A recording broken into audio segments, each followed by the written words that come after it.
ಮನೆಗೆ ಬಳಸುವಂಥ LPG ಸಿಲಿಂಡರ್ನ ಬೆಲೆ 50 ರೂಪಾಯಿ ಈಗಾಗಲೇ ಜಾಸ್ತಿ ಆಗಿದೆ. ಮುಂದಿನ ದಿನಗಳಲ್ಲಿ ಪೆಟ್ರೋಲ್, ಡೀಸೆಲ್, ಪೆಟ್ರೋಲಿಯಂ ಪ್ರಾಡಕ್ಟ್ಗಳು ಕೂಡ ಜಾಸ್ತಿ ಆಗೋ ಎಲ್ಲ ಸಂಭವಗಳು ಕೂಡ ಗೋಚರಿಸ್ತಾ ಇದೆ. ನರೇಂದ್ರ ಮೋದಿ ಅವರು ಏನು ಮಾಡ್ತಿದ್ದಾರೆ, ಬೆಲೆ ಏರಿಕೆ ಆಗ್ತಾ ಇದೆ, ಪೆಟ್ರೋಲ್ ಡೀಸೆಲ್ದೆಲ್ಲ ಜಾಸ್ತಿ ಆಗ್ತಾ ಇದೆ. ನರೇಂದ್ರ ಮೋದಿ ಅವರೇ, ಡೊನಾಲ್ಡ್ ಟ್ರಂಪ್ ನಿಮ್ಮ ಸ್ನೇಹಿತರಲ್ವೇನ್ರಿ? ಯಾಕ್ರಿ ಇಷ್ಟೆಲ್ಲ ಇಂಧನ ಜಾಸ್ತಿ ಆಗ್ತಿದೆ, ಯಾಕೆ ಸಿಲಿಂಡರ್ ರೇಟ್ ಜಾಸ್ತಿ ಮಾಡಿದ್ರಿ? ಟ್ರಂಪು ಮಾತಾಡಿ ಪಕ್ಕದ ನಮ್ಮ ಪಾಕಿಸ್ತಾನದಲ್ಲಿ ಎಮರ್ಜೆನ್ಸಿ ಘೋಷಣೆ ಮಾಡಿದೆ ಆ ಸರ್ಕಾರ. ವೀಕ್ಷಕರೇ, ಎಮರ್ಜೆನ್ಸಿ ಘೋಷಣೆ ಮಾಡಿದೆ. ಈಗಾಗಲೇ ಅಲ್ಲಿ ಪೆಟ್ರೋಲ್ ಡೀಸೆಲ್ ಸಪ್ಲೈ ನಿಂತೋಗಿದೆ, ಗ್ಯಾಸ್ ಸಿಗ್ತಾ ಇಲ್ಲ ಅವರಿಗೆ. ಈಗಾಗಲೇ ಶಾಲೆಗಳು ಬಂದ್ ಮಾಡಿದ್ದಾರೆ, ಶಾಲೆಗಳಿಲ್ಲ, ಸಾಕಷ್ಟು ಹೋಟೆಲ್ಗಳು ಬಂದಾಗಿದೆ ಅಲ್ಲಿ. ಆ ಪರಿಸ್ಥಿತಿ ಈಗಾಗಲೇ ಪಾಕಿಸ್ತಾನದಲ್ಲಿ ಬಂದಿದೆ. ಆದರೆ ನಮ್ಮ ದೇಶಕ್ಕೆ ಇನ್ನೂ ಅಂಥ ಪರಿಸ್ಥಿತಿ ಬಂದಿಲ್ಲ. ಒಳ್ಳೆ ಸಲಹೆಗಳು, ದೇಶ ಸಂಕಷ್ಟಕ್ಕೆ ಹೋಗೋದನ್ನು ತಡೆಯೋದಕ್ಕೆ ನಿಮ್ಮ ಹತ್ರ ಐಡಿಯಾಗಳಿದ್ರೆ ಕೊಡಿ, ಸಲಹೆಗಳನ್ನು ಕೊಡಿ, ಸೂಚನೆಗಳನ್ನ ಕೊಡಿ. ಅದನ್ನು ಬಿಟ್ಬಿಟ್ಟು ಇದನ್ನು ನೀವು ರಾಜಕೀಯವಾಗಿ ದಯವಿಟ್ಟು ಬಳಸ್ಕೋಬೇಡಿ. ಯುದ್ಧ ನಡೀತಿರೋದು 2 ದೇಶದ ಸೈನಿಕರು ಮತ್ತು 1 ದೇಶದ ಹಂದಿಗಳ ಜೊತೆ ಯುದ್ಧ ನಡೀತಿರೋದು. ಏನಕ್ಕೆ ಅಂದರೆ ಇರಾನ್ನಲ್ಲಿ ಯುದ್ಧಕ್ಕೆ ನಿಂತಿರೋದು ಇರಾನಿನ ಸೇನೆ ಅಲ್ಲ, ಅಲ್ಲಿನ ಉಗ್ರಗಾಮಿಗಳು, ಅಲ್ಲಿನ ಟೆರರಿಸ್ಟ್ಗಳು ಇವತ್ತು ಯುದ್ಧಕ್ಕೆ ನಿಂತಿದ್ದಾರೆ. ಆ ಕಾರಣಕ್ಕೋಸ್ಕರ ಅವರಿಗೆ ಯಾವುದೇ ಯುದ್ಧ ನೀತಿ ಇರೋದಿಲ್ಲ. ನಮಗೆ ಏನು ಪೆಟ್ರೋಲ್ ಡೀಸೆಲ್ ಬರೋದಿತ್ತು ಅದು ಬರೋದಕ್ಕೆ ತಡ ಆಗುತ್ತೆ, ಮತ್ತು ಎಷ್ಟು ಬರಬೇಕು ಅಷ್ಟು ಬರಲ್ಲ. ಆ ಕಾರಣಕ್ಕೆ ಕೊರತೆ ಆಗುತ್ತೆ. ಅದರಿಂದ ನಾನು ಮನವಿ ಸಾರ್ವಜನಿಕರಲ್ಲಿ ನಾವೆಲ್ಲರೂ ಸೇರಿಕೊಂಡು ಇವತ್ತಿಂದ ನಾವು ಏನು ಬಳಸ್ತಾ ಇದ್ದೀವಿ ಇಂಧನನ, ಅದನ್ನು ಎಲ್ಲೆಲ್ಲಿ ಕಡಿಮೆ ಮಾಡೋಕ್ಕೆ ಸಾಧ್ಯ ಆಗುತ್ತೆ, ಎಲ್ಲೆಲ್ಲಿ ಉಳಿಸ್ಲಿಕ್ಕೆ ಸಾಧ್ಯ ಆಗುತ್ತೆ ನಾವು ಉಳಿಸಿ ದೇಶದ ಜೊತೆ ನಾವು ಕೈ ಜೋಡಿಸಬೇಕಾಗಿದೆ. ಇವತ್ತು TV ವಿಕ್ರಮದ ಪ್ರೀತಿಯ ನೋಡುಗರಿಗೆ ಟ್ಯಾಕ್ಸಿವಾಲಾ ಕಾರ್ಯಕ್ರಮಕ್ಕೆ ಸ್ವಾಗತ. ನಾನು ನಿಮ್ಮ ನರಸಿಂಹಮೂರ್ತಿ. ವೀಕ್ಷಕರೇ, ಬದುಕು ಜಟಕ ಬಂಡಿ, ವಿಧಿ ಅದರ ಸಾಹೇಬ. ಕುದುರೆ ನೀ ಅವನು ಪೇಳದಂತೆ ಪಯಣಿಕರು, ಮದುವೆಗೋ ಮಸಣಕ್ಕೋ ಹೋದಂಗೆ ಕಡೆಗೋಡು ಪದ ಕುಸಿದು ನೆಲವಿಹುದು ಮಂಕುತಿಮ್ಮ ಅಂತ ಹೇಳಿ DVG ತುಂಬ ಅದ್ಭುತವಾದ ಸಾಲುಗಳನ್ನ DV ಗುಂಡಪ್ಪನವ್ರು ಹೇಳಿದ್ದಾರೆ. ಇವತ್ತು ಜಗತ್ತಿನಲ್ಲಿ ಆಗ್ತಾ ಇರತಕ್ಕಂಥ, ಅದರಲ್ಲೂ ವಿಶೇಷವಾಗಿ ಮಧ್ಯ ಪ್ರಾಂತ್ಯದಲ್ಲಿ ಏನು ನಡೀತಿದೆ ಒಂದು ಯುದ್ಧ, ಈ ಯುದ್ಧ ಇವತ್ತು ಇಡೀ ಜಗತ್ತಿಗೆ ಒಂದು ಕಾರ್ಮೋಡದ ರೀತಿ ಕವಿತಾ ಇದೆ. ಅದು ಭಾರತಕ್ಕೂ ಏನು ಹೊರತಾಗಿಲ್ಲ. ಇವತ್ತು ವೀಕ್ಷಕರೇ, ನಾವು ನೋಡ್ತಾ ಇದ್ದೀವಿ, ಈಗಾಗಲೇ ಮನೆಗೆ ಬಳಸುವಂಥ LPG ಸಿಲಿಂಡರ್ನ ಬೆಲೆ 50 ರೂಪಾಯಿ ಈಗಾಗಲೇ ಜಾಸ್ತಿ ಆಗಿದೆ. ಮುಂದಿನ ದಿನಗಳಲ್ಲಿ ಪೆಟ್ರೋಲ್, ಡೀಸೆಲ್, ಪೆಟ್ರೋಲಿಯಂ ಪ್ರಾಡಕ್ಟ್ಗಳು ಕೂಡ ಜಾಸ್ತಿ ಆಗೋ ಎಲ್ಲ ಸಂಭವಗಳು ಕೂಡ ಗೋಚರಿಸ್ತಾ ಇದೆ. ಏನಕ್ಕೆ ಅಂದರೆ ಮಧ್ಯ ಪ್ರಾಂತ್ಯದಲ್ಲಿ ಅಮೇರಿಕಾ, ಇಸ್ರೇಲ್ ಮತ್ತು ಇರಾನ್ಗಳ ಮಧ್ಯೆ ಅಷ್ಟು ದೊಡ್ಡ ಮಟ್ಟದಲ್ಲಿ ಯುದ್ಧ ಆರಂಭ ಆಗಿದೆ. ನಮ್ಮಲ್ಲಿ ಅದರ ನೇರ ಪರಿಣಾಮ ಇಲ್ಲ ಅಂದ್ರೂ ಕೂಡ ಅದರ ಇಂಡೈರೆಕ್ಟಾಗಿ ನಮ್ಮ ಮೇಲೆ ಅದರ ಎಫೆಕ್ಟ್ಗಳು ನಿಧಾನಕ್ಕೆ ಬೀಳಕ್ಕೆ ಶುರುವಾಗಿದೆ. ಈಗ ಅದು ನಮಗೆ ಕಾಣ್ತಾ ಇದೆ. ಏನಕ್ಕೆ ನಮ್ಮ ಮೇಲೆ ಇಷ್ಟೊಂದು ಪರಿಣಾಮ ಬೀಳುತ್ತೆ ಅಂದರೆ, ನಾವು ನೋಡಿ, ಕಚ್ಚಾ ತೈಲ ಆಗಿರಲಿ ಅಥವಾ ಗ್ಯಾಸ್ ಆಗಿರಲಿ ನಾವು ಹೊರಗಡೆ ದೇಶಗಳಿಂದನೇ ತರಬೇಕು. ಈಗ ಯುದ್ಧದ ಕಾರಣ ಹೊರಗಡೆ ದೇಶಗಳಿಂದ ಏನು ನಮಗೆ ಇಂಧನ ಪೂರೈಕೆ ಆಗ್ತಿತ್ತೋ ಆ ಇಂಧನ ಪೂರೈಕೆಯಲ್ಲಿ ಏರುಪೇರಾಗೋದಕ್ಕೆ ಶುರುವಾಗಿದೆ. ಆದರೆ ನಮ್ಮ ಹತ್ರ ಒಂದಷ್ಟು ಇನ್ನೂ ಕೂಡ ಪೆಟ್ರೋಲು ಮತ್ತು ಡೀಸೆಲ್ದು ದಾಸ್ತಾನು ಇರೋದರಿಂದ ಕೇಂದ್ರ ಸರ್ಕಾರ ಏನು ಹೇಳ್ತಿದೆ, ಈಗ ಇನ್ನೂ ಒಂದು 6 ರಿಂದ 8 ವಾರಗಳು ಆಗುವಷ್ಟು ಇಂಧನ ನಮ್ಮ ಹತ್ರ ಇದೆ ಅಂತ ಕೇಂದ್ರ ಸರ್ಕಾರ ಹೇಳಿದೆ. ಹಾಗಾಗಿ ಇನ್ನೂ ಒಂದು ಹೆಚ್ಚು ಕಮ್ಮಿ ಒಂದು 60-70 ದಿವಸ ಬಹುಶಃ ನಮಗೆ ಪೆಟ್ರೋಲ್ ಮತ್ತು ಡೀಸೆಲ್ ಮೇಲೆ ಅಂಥ ಒಂದು ದೊಡ್ಡ ಪರಿಣಾಮ ಬೀಳದೇ ಇರ್ಬೋದು. ಆದರೆ ಮುಂದಿನ ದಿನಗಳಲ್ಲಿ ಖಂಡಿತನೂ ಕೂಡ ನಮ್ಮ ಮೇಲೆ ಬೀಳುತ್ತೆ. ಈಗಾಗಲೇ ವಿರೋಧ ಪಕ್ಷದವರು, ಅದರಲ್ಲೂ ವಿಶೇಷವಾಗಿ ಕಾಂಗ್ರೆಸ್ನವರು ಈಗಾಗಲೇ ಕೇಂದ್ರ ಸರ್ಕಾರದ ಮೇಲೆ ಆರೋಪಗಳನ್ನ ಮಾಡೋಕ್ಕೆ ಶುರು ಮಾಡಿದ್ದಾರೆ. ನರೇಂದ್ರ ಮೋದಿ ಅವರು ಏನು ಮಾಡ್ತಿದ್ದಾರೆ, ಬೆಲೆ ಏರಿಕೆ ಆಗ್ತಾಯಿದೆ, ಪೆಟ್ರೋಲ್ ಡೀಸೆಲ್ದೆಲ್ಲ ಜಾಸ್ತಿ ಆಗ್ತಾಯಿದೆ ಅಂತ. ವೀಕ್ಷಕರೇ, ನಾವು ಇಲ್ಲೊಂದು ಅರ್ಥ ಮಾಡ್ಕೊಳ್ಬೇಕು. ನೋಡಿ, ನಮಗೆ ಈಗ ಏನು ಗೊತ್ತಾ, ಈಗ ನಾವು ಪರೋಕ್ಷವಾಗಿ ಯುದ್ಧ ಮಾಡಿಲ್ಲ ಅಂದರೂ ಕೂಡ, ಯುದ್ಧ ಬೇರೆ ದೇಶಗಳು ನಡೀತಿದ್ರೂ ಕೂಡ ಅದರ ನೇರ ಪರಿಣಾಮ ನಮ್ಮ ಮೇಲೆ ಬಿದ್ದಿಲ್ಲ ಅಂದರೂ ಕೂಡ ಇಂಡೈರೆಕ್ಟಾಗಿ ನಮ್ಮ ಮೇಲೆ ಅದರ ಪರಿಣಾಮಗಳು ಬೀಳ್ತಿದೆ. ಆ ಕಾರಣಕ್ಕೆ ಬೆಲೆ ಜಾಸ್ತಿ ಆಗಲೇಬೇಕು. ನಾವು ಕೂಡ ಜವಾಬ್ದಾರಿಯುತ ನಾಗರಿಕರಾಗಿ ನಾವು ಮಾಡಬೇಕಾಗಿರೋ ಕೆಲಸಗಳು ಕೂಡ ತುಂಬ ದೊಡ್ಡ ಮಟ್ಟದಲ್ಲಿದೆ. ನಾವು ಇವತ್ತು ದೇಶದ ಜೊತೆ ನಾವು ಕೂಡ ನಿಲ್ಲಬೇಕಾಗಿದೆ. ಏನಕ್ಕೆ ಅಂದರೆ ಬೆಲೆ ಏರಿಕೆ ಇವತ್ತು ಅನಿವಾರ್ಯ. ಯುದ್ಧದ ಸಂದರ್ಭ ಆಗಿರೋದ್ರಿಂದ ಬೆಲೆ ಏರಿಕೆ ಖಂಡಿತವಾಗ್ಲೂ ಇದು ಅನಿವಾರ್ಯ. ಒಂದು ವೇಳೆ ಏನು ಕೇಂದ್ರ ಸರ್ಕಾರ ಹೇಳ್ತಿದೆ, ಇನ್ನು 6 ರಿಂದ 7 ವಾರ ಅಥವಾ 8 ವಾರಕ್ಕಾಗುವಷ್ಟು ದಾಸ್ತಾನು ನಮ್ಮ ಹತ್ರ ಇಂಧನ ಇದೆ ಅಂತ ಹೇಳ್ತಿದ್ದಾರೆ. ಅದು ಇದ್ರೂ ಕೂಡ ನಾಳೆನೇ ಯುದ್ಧ ಮುಗಿದ್ರೂ ಕೂಡ ನಾಡಿದ್ದಿಂದ ಇದ್ರ ಸಮಸ್ಯೆ ಸರಿ ಹೋಗುತ್ತೆ ಅಂತ ಹೇಳಕ್ಕೆ ಬರೋದಿಲ್ಲ.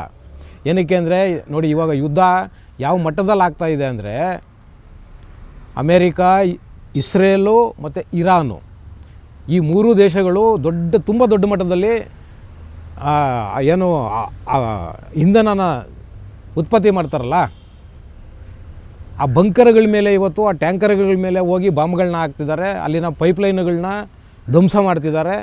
ಆ ಕಾರಣಕ್ಕೋಸ್ಕರ ಅವೆಲ್ಲನೂ ಕೂಡ ಇವತ್ತು ಯುದ್ಧ ನಿಂತರೂ ಕೂಡ ನಾಳೆ ಏನು ಸರಿ ಹೋಗಲ್ಲ. ಅವು ನಾಳೆಯಿಂದ ನಮಗೆ ಯುದ್ಧ ನಿಂತೋಗ್ಬಿಟ್ಟಿದೆ, ನಾಳೆಯಿಂದ ಸಪ್ಲೈ ಆಗುತ್ತೆ ಅಂದರೆ ಅದು ದೊಡ್ಡ ಮಟ್ಟದಲ್ಲಿ ನಮಗೆ ಸಪ್ಲೈ ಬರಲ್ಲ. ಏನಕ್ಕೆ ಅಂದರೆ ಅವ್ರಿಗೆ ಏನೆಲ್ಲ ನಷ್ಟ ಆಗಿದೆ, ಆ ತೈಲಾಗಾರಗಳೇನಿದೆ ಅಲ್ಲಿ, ತೈಲನ ತೆಯ್ಯೋಂಥ ಬಾವಿಗಳೇನಿದೆ ಅಥವಾ ಆ ಜಾಗಗಳೇನಿದೆ ಅವೆಲ್ಲನೂ ಕೂಡ ಈಗ ಸರ್ವನಾಶ ಆಗ್ತಾಯಿದೆ.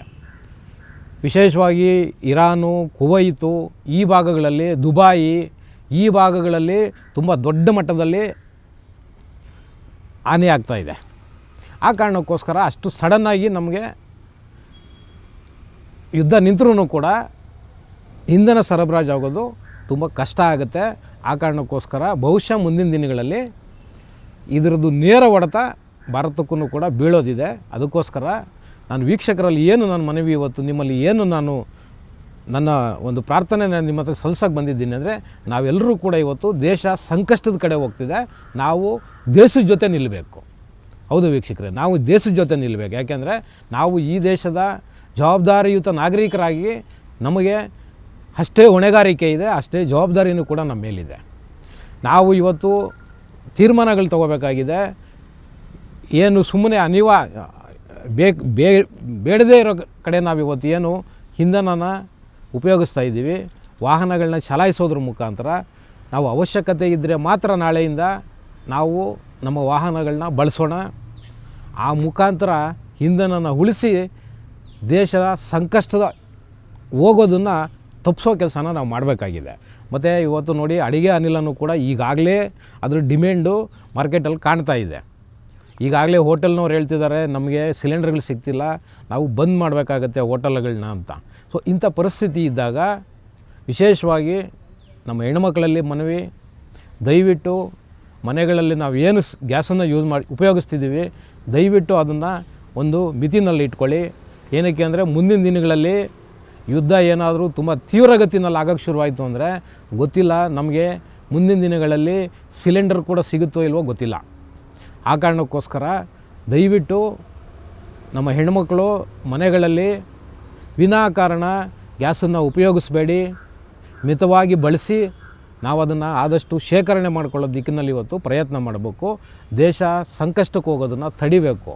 ದೇಶ ಸಂಕಷ್ಟಕ್ಕೆ ಹೋಯಿತು ಅಂದರೆ ಫೈನಲ್ಲಾಗಿ ಸಂಕಷ್ಟಕ್ಕೆ ಸಿಕ್ಕೊಳ್ಳೋದು ನಾವೇ, ಸಾಮಾನ್ಯ ಜನರೇ. ಆ ಕಾರಣಕ್ಕೋಸ್ಕರ ಎಲ್ಲರೂ ಕೂಡ ನಾವು ಜಾಗೃತರಾಗಬೇಕು.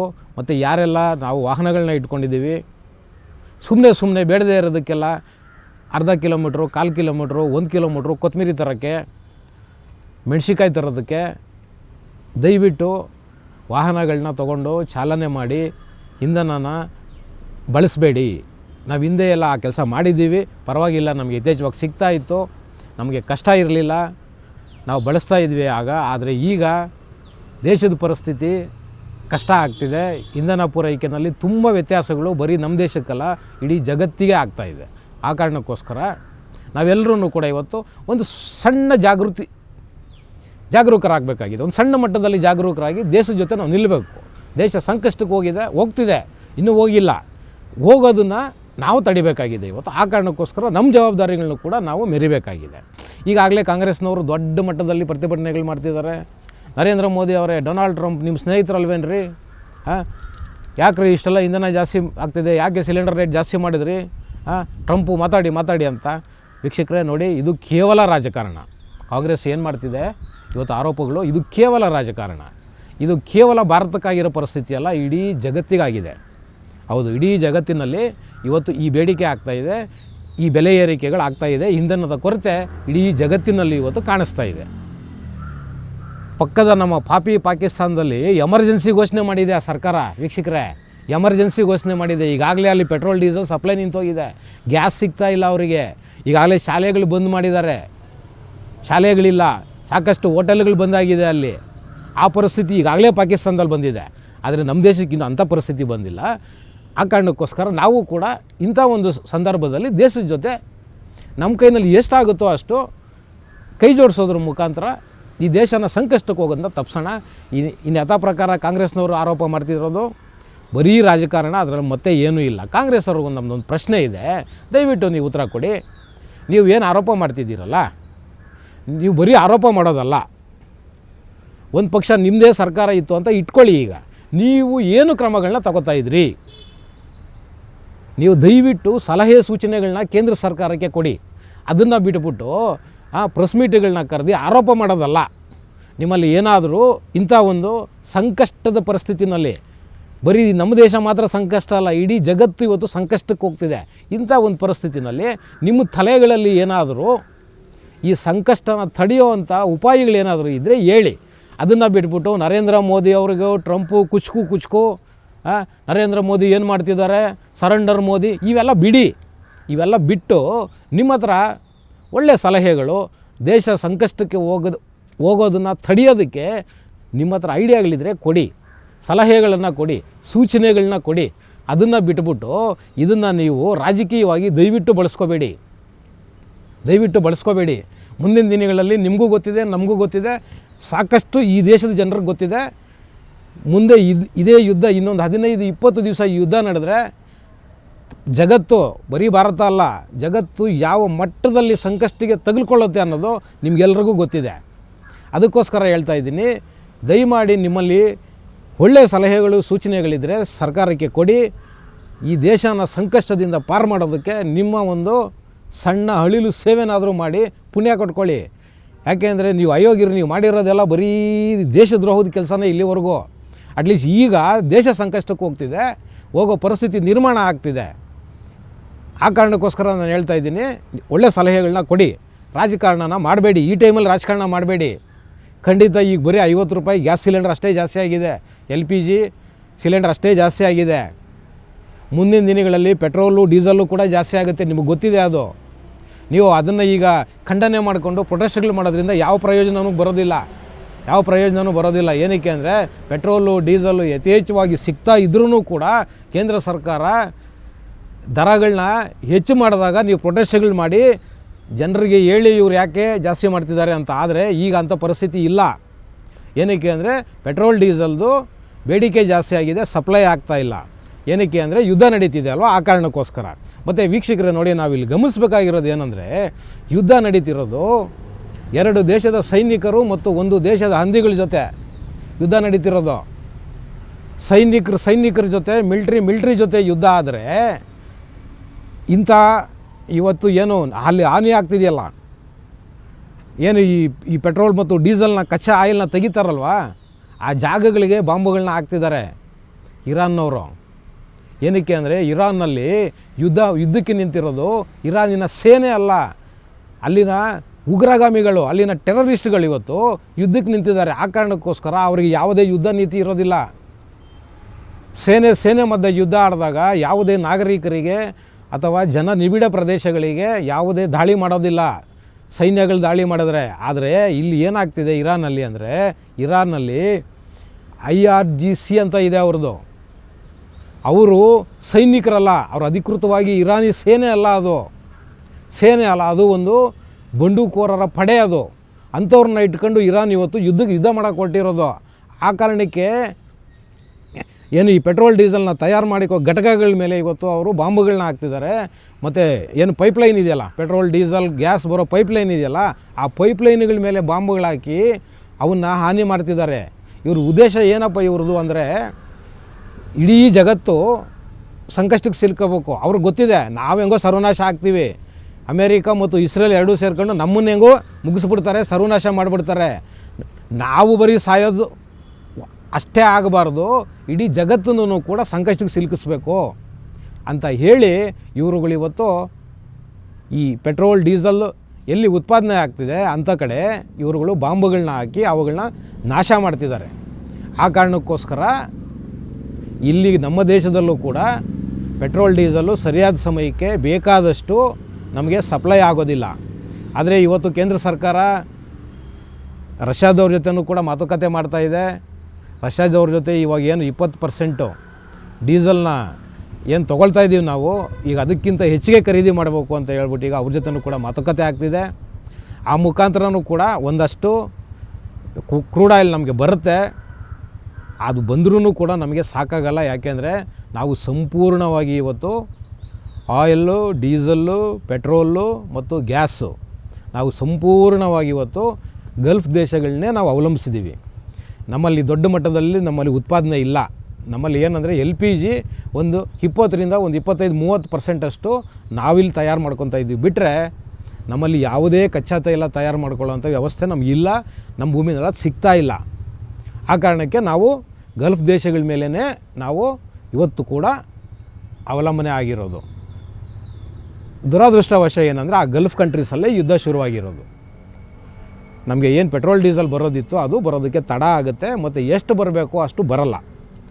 ಆ ಕಾರಣಕ್ಕೆ ಕೊರತೆ ಆಗುತ್ತೆ. ಅದರಿಂದ ನಾನು ಮನವಿ ಸಾರ್ವಜನಿಕರಲ್ಲಿ ನಾವೆಲ್ಲರೂ ಸೇರಿಕೊಂಡು ಇವತ್ತಿಂದ ನಾವು ಏನು ಬಳಸ್ತಾ ಇದ್ದೀವಿ ಇಂಧನನ ಅದನ್ನು ಎಲ್ಲೆಲ್ಲಿ ಕಡಿಮೆ ಮಾಡೋಕ್ಕೆ ಸಾಧ್ಯ ಆಗುತ್ತೆ, ಎಲ್ಲೆಲ್ಲಿ ಉಳಿಸ್ಲಿಕ್ಕೆ ಸಾಧ್ಯ ಆಗುತ್ತೆ ನಾವು ಉಳಿಸಿ ದೇಶದ ಜೊತೆ ನಾವು ಕೈ ಜೋಡಿಸಬೇಕಾಗಿದೆ. ಇವತ್ತು ದಯವಿಟ್ಟು ಎಲ್ಲರೂ ಕೂಡ ನಾನು ಏನೊಂದು ಮನವಿ ಮಾಡ್ತಾಯಿದ್ದೀನಿ, ದಯವಿಟ್ಟು ಸ್ಪಂದಿಸಿ ನಮ್ಮ ಕೈಲಾದಷ್ಟು ಇಂಧನನ ಉಳಿಸೋದ್ರ ಮುಖಾಂತರ ನಾವು ದೇಶದ ಜೊತೆಯಲ್ಲಿ ಮತ್ತು ದೇಶ ಸಂಕಷ್ಟದ ಕಡೆ ಹೋಗೋದನ್ನು ತಡೆಯೋದಕ್ಕೆ ನಮ್ಮ ಒಂದು ಸಣ್ಣ ಅಳಿಲು ಸೇವೆನ ದೇಶದೊಟ್ಟಿಗೆ ಸೇರ್ ಮಾಡೋಣ ಅಂತ ಹೇಳುವುದರ ಮುಖಾಂತರ ಇವತ್ತಿನ ಟ್ಯಾಕ್ಸಿವಾಲ ಕಾರ್ಯಕ್ರಮನ ಮುಗಿಸ್ತಾ ಇದ್ದೀನಿ. ಶೇರ್ ಮಾಡಿ, ಸಬ್ಸ್ಕ್ರೈಬ್ ಮಾಡಿ, ಲೈಕ್ ಮಾಡಿ, ಹೆಚ್ಚೆಚ್ಚು ಕಾಮೆಂಟ್ ಮಾಡುವುದರ ಮುಖಾಂತರ ನಮ್ಮನ್ನು ಪ್ರೋತ್ಸಾಹಿಸ್ತೀರಿ. ಟಿವಿ ವಿಕ್ರಮ, ದೇಶ ನಿಮ್ಮ ಕೈಯಲ್ಲಿ. ಈ ಕಾರ್ಯಕ್ರಮ ನಿಮಗೆ ಇಷ್ಟ ಆಗಿದ್ದಲ್ಲಿ ಲೈಕ್, ಶೇರ್ ಹಾಗೂ ಕಮೆಂಟ್ ಮಾಡಿ. ಟಿವಿ ವಿಕ್ರಮದ ಕಾರ್ಯಕ್ರಮಗಳನ್ನು ನಿರಂತರವಾಗಿ ವೀಕ್ಷಿಸಲು ಸಬ್ಸ್ಕ್ರೈಬ್ ಮಾಡಿ, ಬೆಲ್ ಐಕನ್ ಒತ್ತಿ.